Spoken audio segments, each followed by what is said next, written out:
নমস্কার। আজকে national birthday, তাই আমি একটি পাখির কবিতা শোনাবো। হরিনামের পরিণাম, কবি ভবানী প্রসাদ মজুমদার। আমার পাখি আজব পাখি, করবে হরিনাম। দেখে যান গো বাবু মশাই, 100 টাকা দাম। এই ছেলেরা চুপ করে থাক, করিস নে শোরগোল।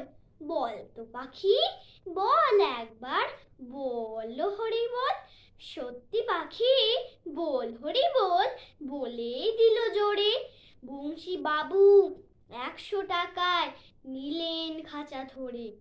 বাড়ি ফিরে সব্বাইকে জড়ো করলেন ডেকে। জোনা 50 লোকের মাঝে বললেন জোরে হেঁকে, এই যে পাখি দেখছো সবাই, মথুরার ধাম। এই পাখিটাই দেখবে কেমন করবে হরিনাম। এই ছেলেরা চুপ করে থাক, করিস নে শোরগোল। বল তো পাখি, বল একবার, বল হরি বল। পাখি কিছুই বলে না তো, চুপটি করে থাকে। বংশী বাবু রেগে মেগে বলেন তখন তাকে, এত করে সাজছি তোকে, বালুকি তো দৌড়।